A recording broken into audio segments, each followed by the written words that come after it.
रात्रि का समय था। कैलाश की चोटी पर शांति उतरी थी।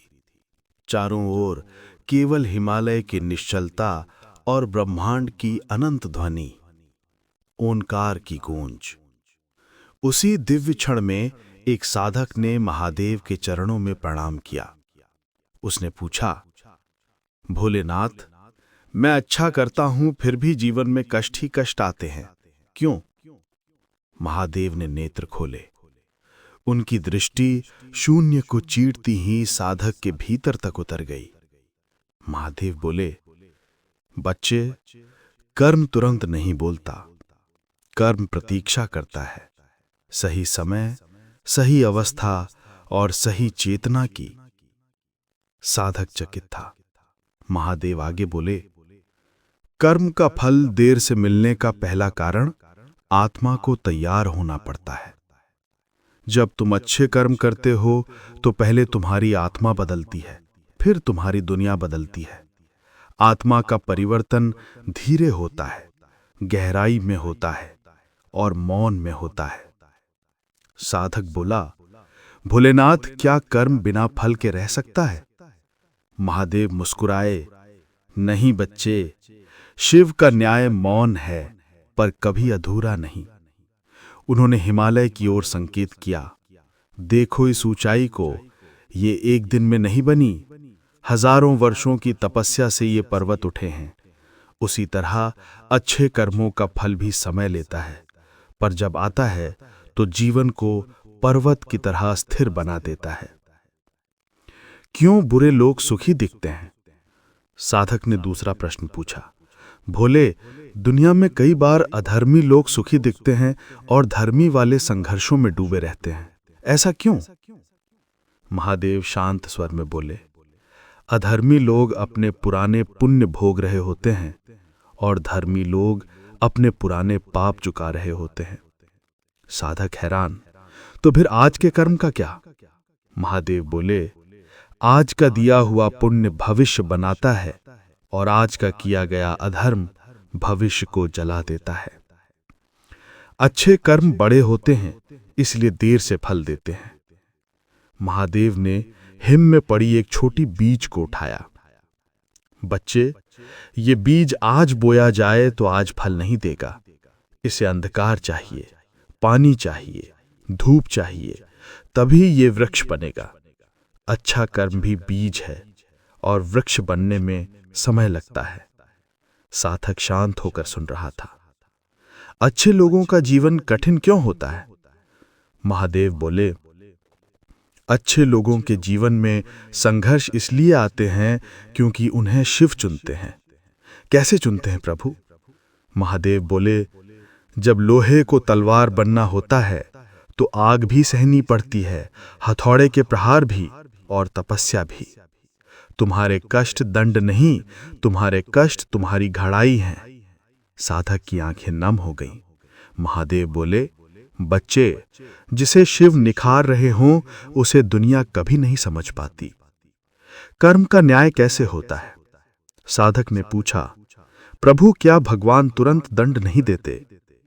महादेव धीरे से बोले, शिव दंड देने से पहले 3 बार अवसर देते हैं। पहली बार चेतावनी, दूसरी बार रुकने का संकेत, तीसरी बार दंड। और बच्चा, एक बात याद रखना, शिव का दंड समय पर ही आता है, न जल्दी न देर। कर्म तुम्हें ढूंढ लेता है। साधक ने पूछा, क्या कर्म का फल कभी बदल सकता है? महादेव बोले, फल बदल सकता है पर कर्म नहीं मिटता। कभी आज लौटता है, कभी आने वाले समय में, कभी अगले जन्म में, पर लौटता अवश्य है। जब मनुष्य पूछता है कि मेरे साथ ही ऐसा क्यों, महादेव ने साधक की ओर देखा, क्योंकि तुम उस राह पर हो जहां साधारण लोग नहीं चलते। अच्छे लोगों के कष्ट उन्हें कमजोर नहीं करते, उन्हें जागृत करते हैं। अंतिम शिव संदेश। महादेव ने साधक के सिर पर हाथ रखा। बेटा, अपने कर्म करते रहो, उनके फल का समय शिव तय करते हैं। यदि फल जल्दी मिल जाए तो अहंकार आ जाता है, यदि बहुत देर से मिले तो निराशा आ जाती है। इसलिए शिव सही समय पर फल देते हैं, जब आत्मा उस फल को संभाल सके। कैलाश के ऊपर बादलों की परतें धीरे धीरे तैर रही थीं। दूर से डमरू की सूक्ष्म कंपन सुनाई दे रही थी, एक ऐसी ध्वनि जो केवल ध्यान में डूबे साधकों को सुनाई देती है। साधक महादेव के चरणों में बैठे थे। ज्ञान उनके भीतर गूंज रहा था, लेकिन मन में अभी भी कई प्रश्न थे।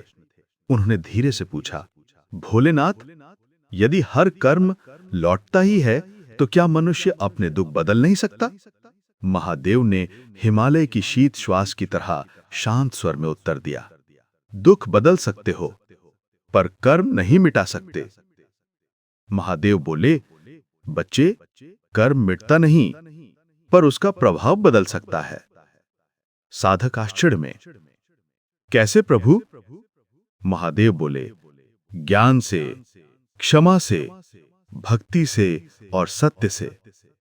उन्होंने आगे कहा, जब मनुष्य अज्ञान में कर्म करता है तो उसके फल कठोर होते हैं, पर जब वो जागृत होकर कर्म करता है तो वही फल हल्के हो जाते हैं।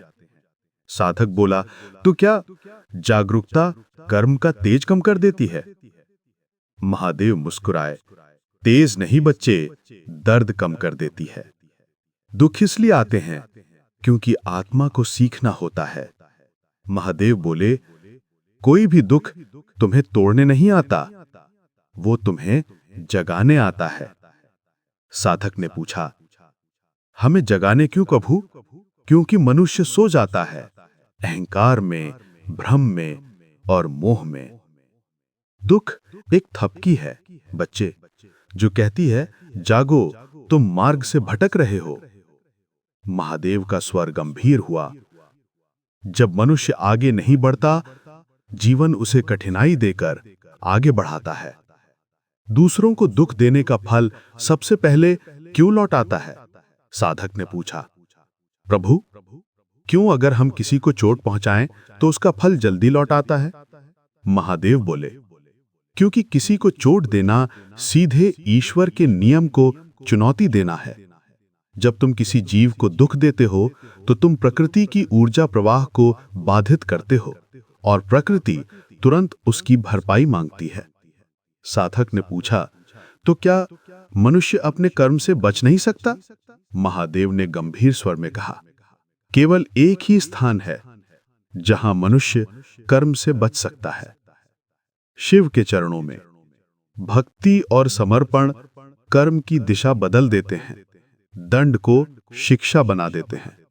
अच्छे कर्म पहले अंधकार की ओर क्यों ले जाते हैं? साधक ने पूछा, भोले, कई बार जब हम अच्छाई चुनते हैं, जीवन और कठिन हो जाता है, क्यों? महादेव बोले, बच्चे, अच्छाई एक यात्रा है और हर यात्रा एक अंधेरी गुफा से होकर गुजरती है। पहले तुम्हें अपने पुराने कर्मों का बोझ उतारना होगा, फिर तुम्हारी चेतना साफ होगी और तब अच्छे कर्म का प्रकाश आएगा। उन्होंने एक उदाहरण दिया, जब घाव साफ किया जाता है तो पहले दर्द होता है, फिर धीरे धीरे वो ठीक होने लगता है। इसी तरह जब जीवन तुम्हें संघर्ष देता है, वो घाव खोल रहा होता है ताकि तुम ठीक हो सको। क्यों कुछ लोग निरंतर दुखों में फंसे रहते हैं? साधक ने अगला प्रश्न पूछा, भोलेनाथ, कुछ लोग जीवन में एक दुख से निकलते नहीं, दूसरा आ जाता है, क्यों? महादेव बोले, क्योंकि वो दुख को समझते नहीं, स्वीकारते नहीं, सीखते नहीं। दुख भाग कर नहीं जाता, समझ कर जाता है। यदि मनुष्य सीख नहीं लेता तो जीवन उसे बार बार वही पाठ पढ़ाता है। साधक बोला, प्रभु, क्या स्वीकार ही समाधान है? महादेव बोले, स्वीकार पहला कदम है, परिवर्तन दूसरा। कर्म का फल सही समय पर क्यों दिया जाता है? साधक ने पूछा, भगवान, क्यों ईश्वर फल देने में समय लगाते हैं? महादेव बोले, क्योंकि समय के बिना कोई भी फल सुरक्षित नहीं रहता।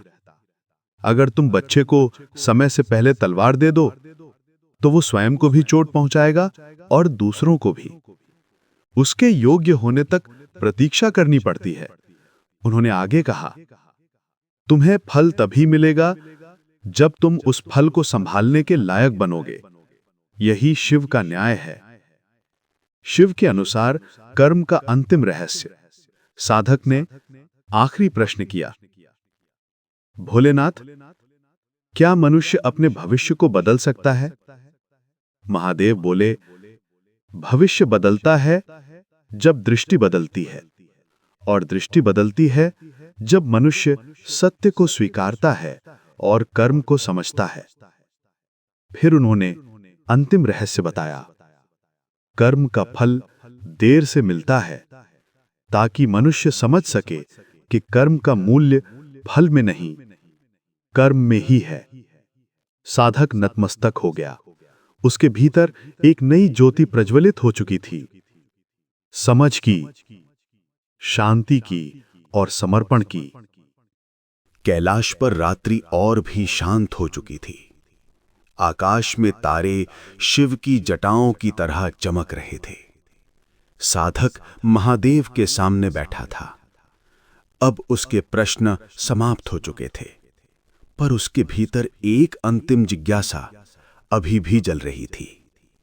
उसने धीरे से पूछा, भोलेनाथ, कर्म का फल देर से मिलता है, क्यों अच्छे लोग संघर्ष करते हैं?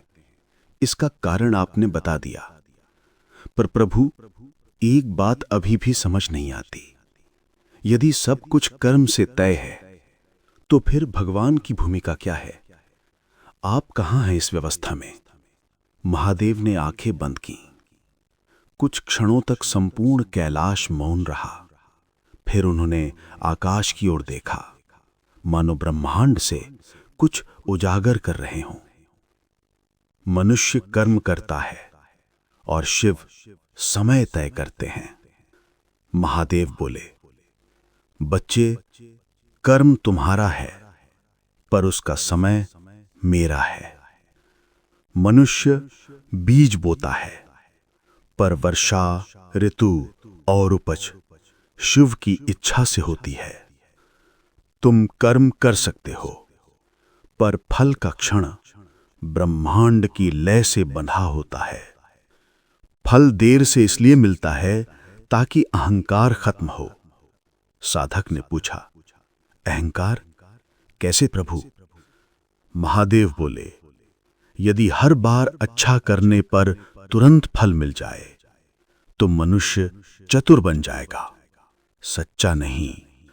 वो धर्म इसलिए नहीं करेगा कि वो सही है, वो इसलिए करेगा क्योंकि उसे तुरंत लाभ चाहिए। तुरंत फल मानव को व्यापारी बना देता है, विलंबित फल मानव को साधक बना देता है। ये सुनकर साधक को लगा कि वो पहली बार वास्तव में धर्म को समझ रहा है। जब अच्छा कर्म करने पर कठिनाई आती है, वो परीक्षा नहीं, वो तीर्थ है। साधक बोला, भोले, कभी कभी लगता है कि अच्छाई चुनने पर भी कष्ट ही मिलता है। महादेव ने कहा, कष्ट परीक्षा नहीं है बच्चे, वो तीर्थ है। जैसे नदियां बड़े तीर्थों तक पहुंचने के लिए पहाड़ों, चट्टानों और गहरी घाटियों को पार करती हैं, वैसे ही आत्मा को प्रकाश तक पहुंचने के लिए संघर्षों का मार्ग पार करना होता है। अच्छा कर्म मार्ग बनाता है, संघर्ष उसे साफ करता है और शिव उस पर प्रकाश डालते हैं। क्यों बुराई जल्दी चमकती है और अच्छाई देर से? महादेव उठे और अपने त्रिशूल से बर्फ पर एक रेखा खींची। बच्चे, अग्नि तेजी से चमकती है पर शीघ्र बुझ जाती है, परंतु सूर्य धीमे उगता है और संपूर्ण संसार को प्रकाशित कर देता है। अधर्म की चमक स्पार्क की तरह होती है, क्षणिक। धर्म की चमक सूर्य की तरह होती है, अनंत। कैसे पता चले कि हमारा कर्म फल देने वाला है? साधक ने पूछा, प्रभु क्या कोई संकेत है कि हमारे कर्म फल देने वाले हैं? महादेव बोले, जब तुम्हारे जीवन में असामान्य शांति आने लगे, अनावश्यक लोग दूर होने लगें, खोया हुआ आत्मविश्वास लौटने लगे, मन में कृतज्ञता आने लगे, तो समझ लेना कि शिव तुम्हारे फल का मार्ग साफ कर रहे हैं। फल आने से पहले शिव वातावरण को पवित्र कर देते हैं। कर्म का सबसे बड़ा रहस्य फल मनुष्य नहीं चुनता। साधक बोला, तो क्या हम अपने कर्म का फल बदल नहीं सकते? महादेव बोले, फल मनुष्य की इच्छा से नहीं, उसकी चेतना से तय होता है। यदि तुम दान करते हो पर भीतर से असंतुष्ट हो तो फल असंतोष का आएगा। यदि तुम कम दान करते हो पर हृदय आनंदित हो तो फल दिव्यता का मिलेगा। जब मनुष्य टूट जाता है तब असली फल बोया जाता है। कैलाश में अचानक हवा चली। महादेव ने अपनी जटाएं पीछे हटाईं और बोले, टूटना अंत नहीं, नए कर्म का आरंभ है। जो व्यक्ति टूटता नहीं वो बदलता नहीं, और जो बदलता नहीं वो फल को पकड़ नहीं पाता। कभी कभी शिव मनुष्य को इसलिए गिराते हैं ताकि वो अपने अहंकार से मुक्त हो और फिर उठकर 10 गुना ऊंचा खड़ा हो सके। अंतिम शिव मैसेज, कर्म का फल कब मिलेगा? साधक की आंखों में आंसू थे। वो पूछ बैठा, प्रभु तो आखिर कर्म का फल मिलता कब है? महादेव ने अपनी आंखें साधक पर टिका दी। जब तुम उस फल के योग्य हो जाते हो। फिर उन्होंने कहा, फल तब मिलता है जब कर्म और चेतना एक ही स्तर पर आ जाते हैं। जब कर्म पवित्र हो और मन भी पवित्र, तभी फल अवतरित होता है। महादेव का अंतिम संदेश, देर से मिला फल कभी छोटा नहीं होता, वो शिव का आशीर्वाद होता है। साधक नतमस्तक हुआ। कैलाश की हवाएं मौन थीं, तारे चमक रहे थे और उस रात साधक बदला नहीं, जन्मा था।